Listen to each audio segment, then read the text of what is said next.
Wenda lu bener-bener parah ya kata gue ya Wenda ya, buset. Rumah yang ditempatin sama Wenda sekarang itu tuh awalnya tuh rumah tua guys. Jadi rumah tua tersebut itu tuh dirobohin guys, sertifikatnya tuh disekolahin ke bank. Dan lanjut guys, duit hasil sekolahin itu sertifikat itu tuh untuk renovasi rumah tersebut. Dan renovasinya itu tuh sebesar 11,2 miliar, lu bayangin. Tapi Kak Ruben Onsu tuh bayarnya bertahap guys, 250 juta sekali bayar, dan bayarnya tuh selama 40. Halo teman-teman, selamat datang kembali di channel Analisis Sengit, channel yang membahas dan mereaksi berbagai isu yang sedang ramai diperbincangkan di media sosial, termasuk reaksi terhadap konten kreator lainnya. Kali ini kita akan membahas Ruben Onsu dan Sarwenda yang kembali menjadi sorotan setelah muncul klaim mengenai bukti-bukti pembayaran renovasi rumah, furniture, hingga berbagai fasilitas bernilai miliaran rupiah. Benarkah bukti baru ini akan mengubah pandangan publik, ataukah justru akan memunculkan polemik yang lebih besar lagi? Yang menarik, kini muncul perkembangan terbaru berupa sejumlah bukti transfer dan rincian pembayaran yang diungkapkan oleh pihak Ruben Onsu melalui kuasa hukumnya. Di sisi lain, berbagai komentar dari kreator lain dan respons netizen juga semakin memanaskan perdebatan. Lalu, apakah semua ini benar-benar memperjelas duduk persoalan atau justru menambah pertanyaan baru? Tonton videonya hingga usai karena saya akan memberikan komentar cukup panjang di bagian akhir video. Yuk kita tonton videonya. Satu kali. Kalau di total itu tuh sampai 11,2 miliar. Bayangin dah itu duit sebanyak apa kata gua. Dan juga harus bayar bank sebesar 379 juta guys. Bayar bank 379 juta, ya kan? Bayar itu 250 juta ke kontraktor. Kontraktornya itu tuh adalah almarhum bapaknya si Wenda. Dan juga untuk kebutuhan anak-anak 200 juta lebih guys. Dan juga belum asuransi, belum juga kartu kredit segala macem gitu guys. Udah semuanya dibiayain ya guys ya. Kak Ruben Onsu mau ketemu anak aja susah. Terus juga dikata-katain juga lagi kata gua. Sarwenda, kalau perkara lain kan Sarwenda ya kan, perkara rumah tangga lu kan, bisalah kau ngeles-ngeles dikit. Tapi kalau perkara kau bisa terkenal sampai sekarang ini, tidak bisa kau ngeles Sarwenda, tidak bisa kau lari dari kenyataan Sarwenda. Ingat Sarwenda, kau itu dikudeta dari Ciribel Sarwenda. Terus kalau udah dikudeta dari Ciribel, apa yang kira-kira apa Sarwenda? Hah? Suara kau tidak bagus, falas. Kau tidak cantik juga Sarwenda. Kira-kira kalau tanpa kau menikah dengan Ruben Onsu, apa kira-kira yang bisa bikin kau itu berkarir di sosial media ini? Coba kau pikir-pikir dulu Sarwenda. Si Wenda katanya pindah rumah ya guys ya. Apakah itu benar? Kemarin itu kan baru ada mediasi hak asuh anak kalau nggak salah, yang dimana si Wenda sama Kak Ruben Onsu itu dipertemukan gitu guys. Dan terus kan membahas soal perpindahan rumah ya guys ya. Dan katanya si Wenda itu tuh sudah mengabarkan Kak Ruben Onsu via chat. Dan tetapi Kak Ruben Onsu itu tuh nomornya udah ganti dan nggak aktif. Dan padahal katanya anaknya Kak Ruben Onsu tuh udah tahu kalau Kak Ruben Onsu tuh ganti nomor. Dan kenapa si Wenda ini tidak mengecek gitu. Dan katanya tuh ada sebuah video ya guys ya, yang katanya si Wenda itu ngomong, katanya untuk yang renovasi rumah itu tuh duitnya dia sama duit almarhum bapaknya. Dan baru ketahuan ya guys ya, kalau rumah tersebut itu direnovasi itu pakai duitnya Kak Ruben Onsu yang ditransfer 250 juta selama 41 kali. Kalau di total 11,2 miliar guys. Dan ada fansnya si Wenda yang bilang katanya rumah tersebut kalau di total itu kan 86 miliar guys ya. Dan Kak Ruben Onsu itu mengeluarkan uang cuma 11,2 miliar. Dan sisanya itu duitnya itu tuh si Wenda yang ngeluarin. Lu statement dari mana? Gue tanya begitu. Baca makanya. Kata gue ya, fansnya si Wenda ini tuh kagak bisa nerima fakta gitu. Ya emang sih ya, fakta itu tuh menyakitkan. Nah, lu denger dah tuh kata pengacaranya Kak Ruben Onsu tuh, Bang Minola tuh. Fakta itu menyakitkan. Kayak mana sih? Kebenaran itu menyakitkan. Kemarin itu aku melihat videonya pengacaranya Bapak Ruben Onsu. Di sana dia memberikan apa itu namanya bukti-bukti pengiriman uang dari lift harganya 500 juta. Aduh, itu bisa aku beli rumah satu. Nanti gawe lift tok. Terus mari ngono membeli apa itu namanya AC. AC juga hampir segitu, 400 juta gitu untuk AC.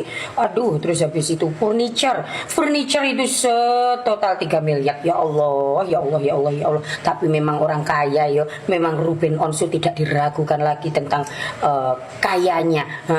Dan sekarang, oh ya, yang kemarin yang mengatakan adanya debt collector itu ternyata bukan masalah perkara rumah, tapi perkara penagihan mobil. Ayo piye ngono piye jajal saiki viral ngene iki, netizen makin ngudal-ngudal. Saiki yo ngono kuwi pengacarane jarene, jangan semakin membuat ibunya menangis nanti anaknya akan semakin membenci. Hei Pak pengacara, kowe iki mendampingi orang ini agar orang yang kamu dampingi ini tidak terperosok. Lagi kok malah mau jerek nih nang jero iki piye to Pak pengacara? Lah ngene kok malah merugikan Sarwenda. Bahasa-bahasa nanti kalau anaknya makin membenci ini dan itu dan bla bla bla bla, maka itu nanti akan dijadikan pengacara Ruben Onsu, dijadikan sebagai bukti bahwa telah terjadi bla bla bla bla kepada anak untuk membenci bapaknya. Kok bisa begitu? Buktinya apa? Pembicaraan daripada si pengacaranya si Mbak SW. Lah sedangkan pembicaraan itu tidak dilakukan sendiri, melainkan pengacara itu berbicara di dekat Mbak SW dan Mbak SW mantu. Begitu. Yang membuat nangis SW ini adalah netizen, bukan Ruben. Kan begitu. Berawal dari apa ya? Berawal dari kurang ajar mulutnya adiknya Mbak SW. Terus kemudian berawal dari, mohon maaf, pembantu nih Mbak SW.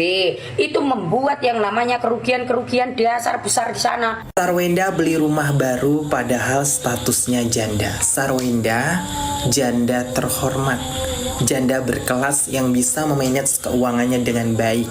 Sehingga di saat Sarwenda statusnya single mom, janda seperti itu, beliau bisa membeli apapun yang dia mau, baik beli rumah maupun beli mobil, beli barang-barang branded. Beliau bisa gitu karena beliau wanita mandiri gitu, wanita pekerja keras, tanpa bergantung sama suami pun dia bisa kayak gitu. Itulah perempuan yang patut Gio kasih jempol. Semoga hal-hal positif dari Sarwenda ini bisa dijadikan teladan contoh buat banyak wanita-wanita di Indonesia ini. Tunjukkan bahwa perempuan itu bisa sukses, perempuan itu bisa maju tanpa laki-laki dan gak kalah sukses dari laki-laki seperti itu. Ya na'udzubillah menzalik, ya pasti yang namanya perempuan gak mau jadi janda. Tapi kalau memang yang terbaik menjadi janda ya gak apa-apa kayak gitu, daripada berdua dipaksakan tapi hubungannya toksik. Untuk apa? Berumah tangga kan untuk menjalin kebahagiaan, bukan pura-pura bahagia. Jadi kalau dalam rumah tangga udah tidak ada kebahagiaan, udah ada nggak kecocokan, dipaksa-paksa pun yang ada makan batin. Jadi ya kalau kita mau jadi single mom itu yang terbaik, nggak apa-apa daripada dipaksakan, kan kayak gitu teman-teman. Jadi Sarwenda ini banyak banget lah hal-hal dari Sarwenda yang tentunya kalau kita mandang sisi positif dari Sarwenda banyak. Kalau orang yang pikirannya positif pasti akan melihat sisi positif dari Sarwenda, tidak gila-gila menggali-gali aibnya Sarwenda. Semua orang punya aib, semua orang pendosa, cuma cara berbuat dosanya aja yang berbeda-beda. Kalau saya pribadi melihat keseluruhan video ini, saya merasa bahwa persoalan Ruben Onsu dan Sarwenda sudah berkembang jauh melampaui persoalan rumah tangga biasa. Isu ini sekarang bukan lagi hanya tentang siapa yang membeli rumah, siapa yang membayar renovasi, atau siapa yang mengisi furniture. Yang menjadi perhatian publik adalah bagaimana setiap pihak berusaha menyampaikan versinya masing-masing di ruang publik, sehingga akhirnya memunculkan berbagai persepsi. Menurut saya, ketika sebuah pihak mulai memperlihatkan bukti pembayaran, tentu itu merupakan sesuatu yang wajar jika memang ingin menjawab tuduhan atau klaim yang beredar. Bukti transfer, rincian pembayaran, ataupun dokumen lain memang bisa menjadi alat untuk memperkuat suatu pernyataan. Namun saya juga berpendapat bahwa masyarakat tetap harus berhati-hati dalam menyimpulkan sesuatu. Kita hanya melihat potongan-potongan informasi yang dipublikasikan, sedangkan keseluruhan fakta tentu hanya diketahui oleh pihak-pihak yang benar-benar terlibat. Saya juga melihat bahwa media sosial seringkali membuat suatu persoalan menjadi jauh lebih besar daripada kenyataannya. Ketika satu video muncul, kemudian direaksi oleh kreator lain, lalu dipotong lagi menjadi konten pendek, akhirnya informasi yang diterima publik menjadi bercampur antara fakta, opini, asumsi, hingga interpretasi pribadi. Inilah yang menurut saya membuat masyarakat semakin sulit membedakan mana informasi yang benar-benar sudah terbukti dan mana yang masih berupa dugaan. Kalau berbicara mengenai nilai renovasi rumah yang mencapai miliaran rupiah, tentu angkanya memang sangat fantastis bagi kebanyakan orang. Wajar jika publik merasa terkejut. Tetapi menurut saya, besar kecilnya nominal bukanlah inti persoalannya. Yang jauh lebih penting adalah apakah seluruh pembayaran itu memang dilakukan sesuai fakta dan dapat dipertanggungjawabkan? Jika memang ada bukti yang valid, biarlah bukti itu dinilai sebagaimana mestinya. Saya juga berpendapat bahwa dalam situasi seperti ini, publik sebaiknya tidak terlalu cepat memberikan cap kepada salah satu pihak sebagai pihak yang paling benar ataupun paling salah. Hubungan rumah tangga merupakan persoalan yang sangat kompleks. Apa yang terlihat di depan kamera belum tentu menggambarkan keseluruhan cerita yang sebenarnya. Hal lain yang cukup saya soroti adalah bagaimana komentar-komentar di media sosial terkadang sudah mengarah kepada serangan pribadi. Menurut saya, mengkritik sebuah pernyataan atau mengomentari suatu tindakan tentu masih dalam batas yang bisa dipahami. Tetapi ketika kritik berubah menjadi penghinaan terhadap fisik, masa lalu atau kehidupan pribadi seseorang, saya merasa hal itu sudah tidak lagi memberikan manfaat bagi siapapun. Saya pribadi juga melihat bahwa semakin banyak bukti yang dipublikasikan ke media, maka semakin besar pula rasa penasaran masyarakat. Akibatnya, setiap perkembangan baru akan selalu menjadi bahan pemberitaan baru. Ini mungkin menguntungkan dari sisi pemberitaan atau konten, tetapi belum tentu menguntungkan bagi semua pihak yang sedang menghadapi persoalan tersebut. Kalau memang tujuan memperlihatkan bukti adalah untuk meluruskan informasi, saya bisa memahami alasan tersebut. Namun, saya juga berharap semua pihak tetap mempertimbangkan jangka panjangnya, terutama terhadap anak-anak yang suatu saat nanti mungkin akan membaca atau melihat kembali semua pemberitaan ini.